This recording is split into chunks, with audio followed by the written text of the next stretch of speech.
Et bonjour les coaster fans. Aujourd'hui on va partir sur un petit top du côté du nouveau continent. Pour ceux qui ne le sauraient pas, je n'ai jamais mis les pieds aux États-Unis et même si en termes de voyage c'est pas spécialement le pays qui me fait le plus rêver au monde, on peut pas nier le fait que là-bas, en tant que passionné de parcs et surtout de coaster, on est clairement servi. Attention, ça veut pas dire qu'en Europe on est mal loti en termes de montagnes russes, y a qu'à voir les dernières machines qu'on nous a livrées en Pologne ou aux Pays-Bas pour remarquer qu'on est bien en haut du panier. Le truc c'est qu'aux États-Unis, il y a beaucoup plus de gros coasters par parc. Du coup, comme quasi tous les fans, à un moment je me suis demandé si là maintenant je devais choisir quelques parcs à faire aux États-Unis, où est-ce que j'irais? Quel gros coaster j'aimerais faire en priorité? Eh bien figurez-vous que j'ai décidé de regrouper le must dans cette vidéo, ceux qui me font vraiment le plus envie. J'en ai regroupé une douzaine et même comme ça le choix était difficile et il y en a plein d'autres que j'aurais aimé évoquer, mais au moins on est sûr d'avoir le top du top. Attention, je tiens à préciser comme à chaque fois que ce n'est que mon avis et basé seulement sur mes envies personnelles. Si ça se trouve certains d'entre vous auront déjà testé les coasters que je vais évoquer et me diront peut-être qu'à leurs yeux ils sont vraiment pas ouf. Je veux pas faire de spoil, mais je vous le dis directement, il n'y a par exemple pas Steel Vengeance à Cedar Point dans ce top qui pour beaucoup de personnes est le meilleur coaster du monde. Au passage, si tu es débutant dans ce milieu et que tu ne connais pas encore certains termes de base sur le milieu des coasters, je te conseille d'abord d'aller voir la vidéo que j'ai faite à ce sujet, je te mets le lien en haut à droite. Voilà, maintenant que les bases sont posées, on peut commencer. Et donc, on commence en se dirigeant du côté de Cedar Point. Et oui, c'est pas parce que Steel Vengeance malgré son interminable parcours ne me fait pas rêver que je ne veux pas aller à Cedar Point. Là-bas, il y a surtout deux coasters qui me tentent et on commence avec Maverick. Ce coaster a ouvert ses portes en 2007 et est un blitz coaster du constructeur Intamin. Maverick, c'est clairement le coaster pas très haut mais excellent. Des launches bien secs, des virages et airtime bien vifs et des inversions complètement folles. C'est vraiment un coaster nerveux et qui représente assez bien l'intensité Intamin. En plus de ça, le coaster dure assez longtemps et sachez-le, pour moi si un coaster dure longtemps, il marque énormément de points. Vous comprendrez encore mieux par la suite du top. Le seul petit bémol de ce coaster, c'est qu'il possède les anciens trains Intamin avec ses fameux harnais apparemment inconfortables. Pour le coup, je peux pas trop vous dire vu que je les ai pas encore essayés, mais c'est ce que j'ai eu comme retour en général. Restons maintenant à Cedar Point pour parler du deuxième coaster du parc qui me tente énormément. Pour le coup, il est très court mais très intense. Je parle bien évidemment de Top Thrill Dragster, une fois de plus construit par Intamin. Je pense que la majorité d'entre vous, même sans être fan, l'ont déjà vu en vidéo puisque c'est bien l'un des coasters qu'on voit dans toutes ces vidéos à succès avec un titre se rapprochant de « Oh mon Dieu, les plus gros manèges du monde! Vous n'oserez pas le faire sans mourir! Top des manèges les plus dangereux sur Terre !» Et malheureusement, comme beaucoup de personnes, je l'ai découvert avec ce genre de vidéos. Comme Kindaka, c'est un coaster culte parce qu'il fait bien évidemment partie des plus hauts et des plus rapides au monde. Et mine de rien, c'est assez impressionnant. Le parcours en soi n'est pas vraiment long, on a un launch très violent, un top hat bien haut et les freins. Certains d'entre vous diraient qu'ils préfèrent tester Kindaka à Dragster parce que celui-ci va plus haut avec en plus un airtime à la fin. À mes yeux, je les mettrais au même niveau en termes d'envie. Parce que la propulsion du launch de Dragster est plus forte que celle de Kindaka et puis on n'a pas les vieux harnais Intamin mais bien de simples lap bars qui doivent rendre je pense l'expérience plus agréable. Comme beaucoup de personnes, c'était les coasters qui m'impressionnaient le plus et que je rêvais déjà de faire quand j'y connaissais encore trop rien au milieu des coasters. Donc on peut clairement le dire, ce serait un rêve de gosse de faire un de ces deux-là et peut-être même les deux. Voilà, on en a fini avec Cedar Point pour ce top. Maintenant on passe du côté de Kings Island, qui possède lui aussi son lot de coasters bien puissants, avec un en particulier qui a su attirer mon attention. Il s'agit de Banshee, un inverted coaster de chez BM, bien haut, bien rapide et bien planant. Ce qui m'a surtout donné envie de tester ce coaster, c'est quand j'ai fait Osiris au parc Astérix. J'ai apprécié ce coaster à tel point que je me suis dit qu'il fallait que je teste sa version XL. Même si certains éléments sont assez différents d'Osiris, on retrouve quand même pas mal de similarités sur Banshee. Tout d'abord sa first drop, bien raide et bien twistée, qui n'est d'ailleurs chez les inverted BM aujourd'hui présente que sur Banshee et Osiris. Les deux coasters ont aussi des inversions très similaires et un aspect très aérien qu'on retrouve dans la majorité des nouveaux BM. Et petit plus pour Banshee, un élément très rare chez le constructeur et unique sur le modèle, on retrouve une airline roll en fin de parcours. Et je serais assez curieux de voir ce que ça donne. Restons maintenant une fois de plus du côté de BM en parlant de Mako à SeaWorld Orlando. J'ai eu que des avis positifs sur ce coaster. Et à le regarder, les airtimes ont l'air bien longs et efficaces, la drop a l'air sévère et je pense qu'il prouve bien que c'est pas forcément en faisant le plus haut des hypercoasters qu'on aura le meilleur. C'est sans doute pas le plus extrême du modèle, mais il a l'air de regrouper quasiment tous les éléments que BM sait mettre pour faire un bon hyper. Bon, et puis accessoirement, le coaster est vraiment beau à regarder. La couleur est bien choisie, les trains sont classe, et l'audio pendant le ride doit rendre l'expérience encore plus cool. Le coaster suivant qui me fait rêver, c'est Boulder Dash à Lake Compounce. Oui, ça peut vous paraître bizarre, mais ce coaster est typiquement le genre de coaster que j'aime. Déjà, c'est long,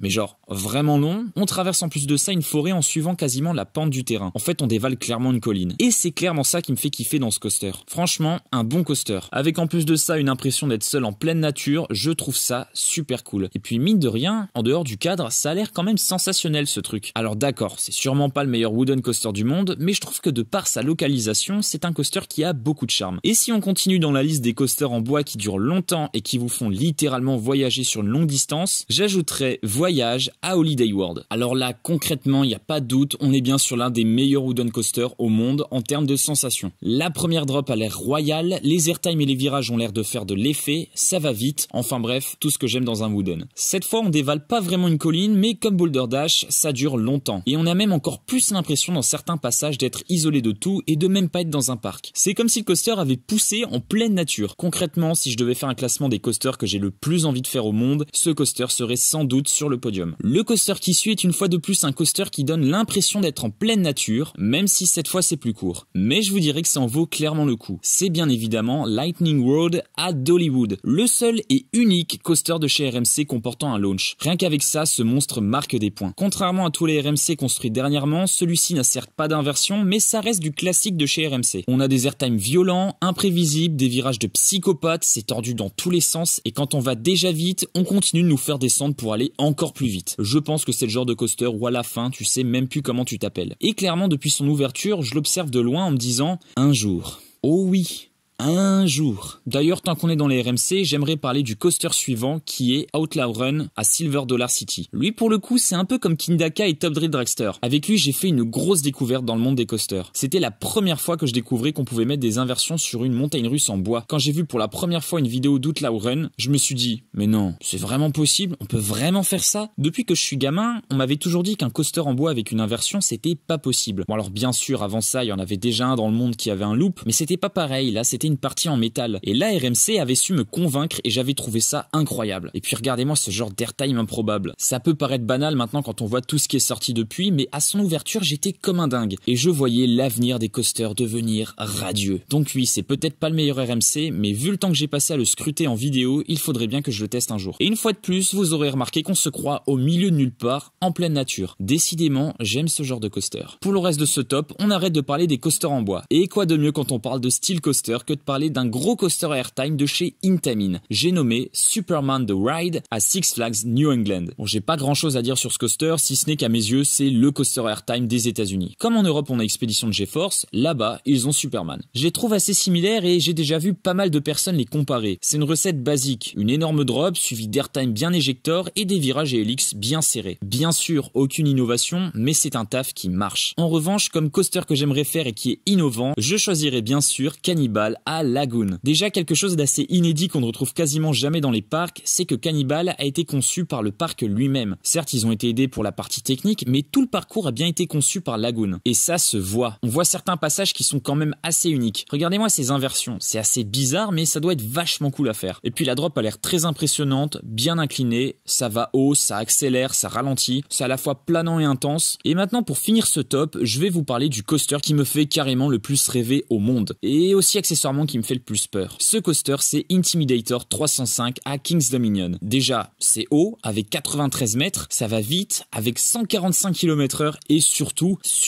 le pire, 4,5 G. C'est énorme. Et c'est ce qui me fait le plus redouter ce coaster. Pour la majorité des gens, ce qui ferait peur, c'est la drop qui est immense. Personnellement, j'adore les grosses drops, donc c'est pas un problème. Mais regardez ce premier virage. Il dure longtemps et on le prend très serré. Et en plus, je vous le rappelle quand même, à 145 km/h. Donc là, préparez-vous à vous prendre la masse de jet dans la tronche et accessoirement à tomber dans les pommes. C'est le voile assuré. Quasiment tout le temps noir. Certaines personnes s'en sortent bien et d'autres voient leur vie défiler. Alors attention, c'est pas non plus dangereux à ce point-là. Vous allez pas mourir dans ce coaster, mais vous risquez bien d'en rater une bonne partie. En plus, quand je sais qu'en faisant Alpina Blitz à Nigloland, qui a un début de parcours similaire à celui d'Intimidator, mais en taille divisée par 4, et qu'à chaque fois que je l'ai fait, j'ai eu un bon voile gris et même noir en fin de journée, j'ose même pas imaginer mon cas dans Intimidator. Mais en tout cas, même s'il me fait peur, je veux le faire, c'est clairement mon numéro 1 par rapport à tout ce qui existe aujourd'hui. Voilà, je vous ai fait l'inventaire des coasters que je rêve le plus de faire aux États-Unis. Je vous le répète, le choix a été très compliqué, et puis peut-être même qu'avec le temps, mes goûts en termes de coasters vont changer. changer et je vais peut-être vouloir en faire d'autres à leur place. Maintenant, dites-moi en commentaire votre top des coasters américains que vous rêvez le plus de faire et peut-être même votre top de ceux que vous avez déjà fait si vous avez déjà été aux États-Unis. J'attends aussi vos retours pour me dire si vous avez fait certains coasters dont j'ai parlé, histoire de voir un petit peu votre avis dessus. Si ce n'est pas déjà fait, comme d'habitude, je vous invite à vous abonner pour ne pas rater les prochaines vidéos. Comme vous l'avez peut-être remarqué, en ce moment je sors une vidéo tous les samedis à 16h30 et parfois si j'ai le temps je rajoute quelques petites vidéos en milieu de semaine. Vous pouvez également mettre un like sur celle-ci si elle vous a plu. Quant à moi, j'espère vous retrouver très vite pour une autre vidéo et sur ce je vous dis à plus les coaster fans.